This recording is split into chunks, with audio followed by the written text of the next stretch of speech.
جنت میں اپنے ماں باپ سے کیسے ملاقات ہوگی، وہ منظر کیسا ہوگا، جنت میں کن کن رشتہ داروں سے ملاقات ہوگی، یہ واقعہ جاننا ہر مسلمان کے لیے ضروری ہے۔ جان کر آپ حیران رہ جائیں گے۔ بسم اللہ الرحمن الرحیم۔ ناظرین، کسی بھی انسان کے لیے دنیا میں سب سے زیادہ پاکیزہ اور محبت کرنے والا رشتہ اس کے ماں باپ کا ہے۔ اس کے بعد انسان کے سگے بہن بھائی اور پھر دوسرے رشتہ دار آتے ہیں۔ پیارے ناظرین، جنت ایک ایسی شاندار اور بے مثال جگہ ہے جو اللہ عز و جل نے ایمان والوں کے لیے بنائی ہے، اور اس میں ایسی ایسی نعمتیں رکھی ہیں جو نہ کسی آنکھ نے دیکھی، نہ کسی کان نے سنی، اور نہ ہی کسی دل میں ان کا خیال آیا۔ جنت کے بارے میں جو کچھ بیان کیا جاتا ہے وہ صرف سمجھانے کے لیے ہوتا ہے، ورنہ دنیا کی اعلیٰ ترین چیز کا بھی جنت کی کسی نعمت سے کوئی مقابلہ نہیں۔ لیکن اب سوال یہ ہے کہ کیا انسان کی نہ ختم ہونے والی زندگی میں بھی ہمارے یہ اہم اور پاکیزہ رشتے کیا ہمارے ساتھ ہوں گے، یعنی جنت میں؟ یہ سوال اکثر ہمارے ذہنوں میں آتا ہے کہ اس دنیا میں ہمارا سب سے عظیم رشتہ یعنی ہماری ماں کیا جنت میں بھی ہمارے ساتھ ہوگی؟ یہ احادیث کی روشنی میں اس سوال کا جواب تلاش کرتے ہیں۔ احادیث میں ہے کہ جب کوئی روح علیین میں پہنچتی ہے تو وہاں پر موجود روحیں اس سے ملنے آتی ہیں اور دنیا میں اپنے رشتہ داروں کے بارے میں معلوم کرتی ہیں۔ اس طرح سے جب کوئی انسان مرنے کے بعد علیین میں پہنچتا ہے تو اس کے رشتہ دار اس سے ایسے ملتے ہیں جیسے کسی دور دراز سے آنے والے مسافر سے ملاقات کی جاتی ہے، اور دونوں آپس میں مل کر بہت خوش ہوتے ہیں۔ ارشاد باری تعالیٰ ہے، اے میرے بندو، آج تم پر نہ کوئی خوف طاری ہوگا اور نہ تم غمگین ہوں گے۔ میرے وہ بندے جو ہماری آیتوں پر ایمان لائے تھے اور فرما بردار رہے تھے، تم بھی اور تمہاری بیویاں بھی خوشی سے چمکتے چہروں کے ساتھ جنت میں داخل ہو جاؤ۔ ان کے آگے سونے کے پیالے اور گلاس گردش میں لائے جائیں گے، اور اس جنت میں ہر وہ چیز ہوگی جس کی دلوں کو خواہش ہوگی اور جس میں آنکھوں کو لذت حاصل ہوگی۔ ان سے کہا جائے گا کہ اس جنت میں تم ہمیشہ رہو گے۔ پیارے ناظرین، ان آیات سے یہ بات ثابت ہوتی ہے کہ جنتی مردوں کی بیویاں بھی جنت میں ان کے ساتھ ہی ہوں گی اور ایک ساتھ ہی جنت میں رہیں گے۔ وہاں جنت میں انہیں ہر وہ چیز مہیا کی جائے گی جس کی وہ خواہش کریں گے۔ حضرت ابو ہریرہ رضی اللہ تعالیٰ عنہ سے روایت ہے کہ رسول کریم صلی اللہ تعالی علیہ وسلم نے ارشاد فرمایا، جس وقت کوئی مومن بندہ مرنے کے قریب ہوتا ہے تو رحمت کے فرشتے سفید ریشمی کپڑا لے کر آتے ہیں اور روح سے کہتے ہیں کہ نکل جا، تو اللہ سے رضا مند ہے اور اللہ تجھ سے رضا مند ہے، اللہ تعالیٰ کی رحمت کی جانب اور اس کے رزق کی جانب اور اپنے پروردگار کی جانب جو کہ غضبناک نہیں ہے۔ پھر وہ روح اس طرح معطل حالت میں نکل جاتی ہے جس طرح سے عمدہ خوشبودار مشک، اور فرشتے ہاتھ پر اسے اٹھاتے ہوئے آسمان کے دروازوں پر لے جاتے ہیں۔ تو آسمان والے فرشتے کہتے ہیں، کیا عمدہ خوشبو ہے جو کہ زمین سے آئی ہے۔ پھر اس کو اہل ایمان کی ارواح کے پاس لاتے ہیں تو وہ ارواح خوش ہوتی ہیں، اور یہ خوشی اس خوشی سے بھی زیادہ ہوتی ہے جو کسی بچھڑے ہوئے کی آمد سے انسان کو میسر ہوتی ہے۔ پھر وہ پہلے سے موجود مومنین اسے نئے آنے والے سے دریافت کرتے ہیں کہ فلاں آدمی نے کیا کیا اور فلاں آدمی کا کیا ہوا، یعنی جس شخص کو دنیا میں چھوڑ کر گئے تھے اب وہ کس طرح کے کاموں میں مشغول ہے۔ پھر انہی میں سے چند ارواح آپس میں ایک دوسرے سے کہتی ہیں کہ ابھی ٹھہر جاؤ اور اسے چھوڑ دو، کیونکہ یہ دنیا کے غم میں مبتلا تھا۔ یہ روح پوچھتی ہے کہ کیا وہ شخص ابھی تم لوگوں کے پاس نہیں پہنچا؟ وہ تو کب کا مر چکا تھا۔ اس پر وہ روحیں کہتی ہیں کہ پھر وہ تو جہنم میں کیا ہوگا۔ پیارے ناظرین، پیارے نبی حضرت محمد صلی اللہ علیہ وآلہ وسلم نے فرمایا کہ تمہارے اعمال تمہارے ان رشتہ داروں اور خاندان والوں کے سامنے جو آخرت یعنی عالم برزخ میں ہیں پیش کیے جاتے ہیں۔ اگر نیک عمل ہوں تو وہ خوش ہوتے ہیں اور کہتے ہیں کہ اے اللہ آپ کا فضل اور رحمت ہے، بس اپنی یہ نعمت اس پر پوری کیجیے اور اس پر اس کو موت دیجیے۔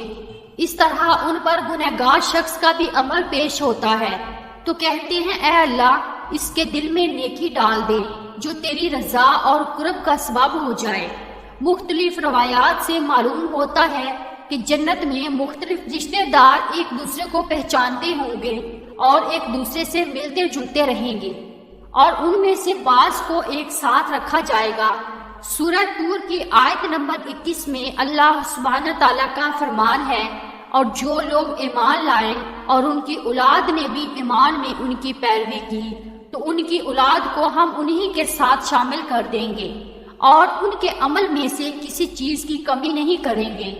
حضرت ابن عباس رضی اللہ تعالیٰ عنہ سے مروی ہے، بے شک اللہ تعالیٰ مومن کی آنکھوں کو ٹھنڈا کرنے کے لیے اس کی اولاد کو ان کے اصل مقام بلند کر کے اس کے پاس اس کے درجے میں پہنچا دیں گے، اگرچہ یہ اولاد اپنے اعمال کے اعتبار سے اس درجے تک نہ پہنچتی ہو۔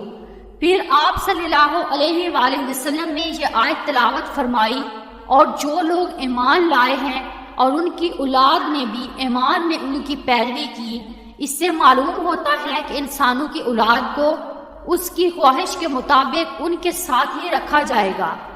جو لوگ جنت میں جائیں گے تو یقیناً یہ وہ لوگ ہوں گے جنہوں نے اس دنیا میں نیک اعمال کیے ہوں گے، جبکہ ایسے لوگ بھی ہوں گے جنہوں نے گناہ کیے ہوں گے لیکن اپنے گناہوں پر شرمندہ ہو کر اس دنیا میں ہی اللہ سے معافی مانگ لی ہو اور صدقے دل سے توبہ استغفار کر لیا ہو، تو اللہ تعالیٰ ان کو معاف فرما کر جنت میں داخل کرے گا، جہاں اللہ عز و جل ان کی ہر خواہش پوری فرما دے گا۔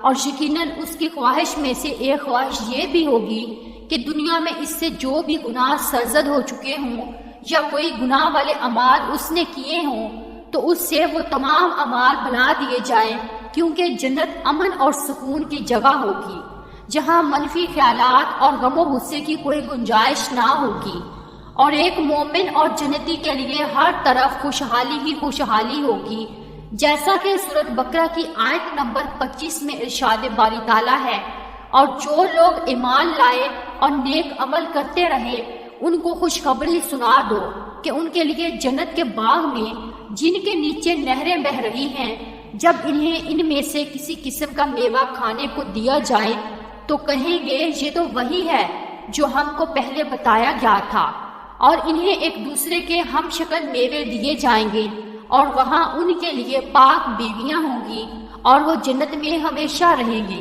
پیارے ناظرین، ایک اور حدیث میں ہے کہ رسول اللہ صلی اللہ علیہ وآلہ وسلم نے فرمایا، جب اہل جنت جنت میں داخل ہوں گے اور ان میں سے کسی کو اپنے بھائیوں اور رشتہ داروں سے ملنے کی خواہش ہوگی تو اس کا بستر اسے اڑا کر ان کے بستروں کے برابر پہنچا دے گا، اور پھر دونوں تکیہ لگا کر دنیا میں گزرے ہوئے دنوں کے بارے میں باتیں کرنے لگیں گے۔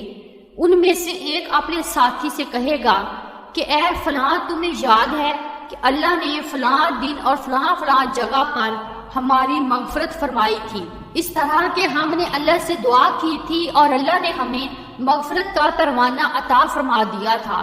رسول کریم صلی اللہ علیہ وسلم کے مزاج مبارک کے بارے میں احادیث مبارکہ میں بیان کیا گیا ہے کہ آپ صلی اللہ علیہ وآلہ وسلم انتہائی شگفتہ مزاج تھے اور نرمی و محبت سے اور مسکرا کر بات کیا کرتے تھے، تاہم کئی بار آپ صلی اللہ علیہ وآلہ وسلم بے اختیار ہنس بھی دیتے، مگر یہ اس وقت ہوتا جب آپ صلی اللہ علیہ وآلہ وسلم آخرت کے حالات بیان فرما رہے ہوتے تھے۔ امام عسقلانی رحمۃ اللہ علیہ فرماتے ہیں کہ یہ کہا گیا ہے کہ آپ صلی اللہ علیہ وآلہ وسلم صرف آخرت کے امور میں ہنسا کرتے تھے، اگر کوئی معاملہ دنیا سے متعلق ہوتا تو اس پر آپ صلی اللہ علیہ وآلہ وسلم صرف تبسم فرمایا کرتے تھے۔ آپ صلی اللہ علیہ وآلہ وسلم نے ایک بار صحابہ کرام کو یہ آگاہ کیا کہ روز محشر جب کسی کو جہنم سے نکال کر جنت میں بھیجا جائے گا تو اس کی حالت کیا ہوگی۔ اس پر آپ صلی اللہ علیہ وآلہ وسلم نے ہنس کر واقعہ کا احوال بیان کیا۔ بخاری شریف اور مسلم شریف میں یہ متفق علیہ حدیث مبارکہ یوں بیان کی گئی ہے، حضرت عبداللہ بن مسعود رضی اللہ تعالیٰ عنہ سے روایت ہے کہ حضور نبی کریم صلی اللہ علیہ وسلم نے فرمایا، مجھے اچھی طرح معلوم ہے کہ سب سے آخر میں جہنم سے کون نکالا جائے گا، یہ سب سے آخر میں کون جنت کے اندر داخل ہوگا۔ یہ آدمی اپنے جسم کو گھسیٹتا ہوا جہنم سے باہر نکلے گا، چنانچہ اللہ تعالیٰ اس سے فرمائے گا، جا جنت میں داخل ہو جا۔ وہ جنت میں داخل ہوگا تو اسے گمان گزرے گا کہ شاید یہ بری ہوئی ہے، چنانچہ وہ واپس لوٹ کر عرض گزار ہوگا، اے رب وہ تو بری ہوئی ہے۔ بس اللہ تعالیٰ اس سے فرمائے گا، جا جنت میں چلا جا۔ لہٰذا وہ جنت میں داخل ہوگا۔ جنت میں جا کر اسے پھر گمان گزرے گا کہ شاید یہ بری ہوئی ہے۔ وہ واپس لوٹ کر پھر عرض کرے گا کہ اے رب میں نے تو وہ بری ہوئی پائی ہے۔ چنانچہ اللہ تعالیٰ اس سے فرمائے گا، جا اور جنت میں داخل ہو، کیونکہ تیرے لیے جنت میں دنیا کے برابر بلکہ اس سے 10 گنا زیادہ حصہ ہے۔ وہ عرض کرے گا، اے اللہ کیا مجھ سے مذاق کرتا ہے یا مجھ پر ہنستا ہے، حالانکہ تو حقیقی مالک ہے۔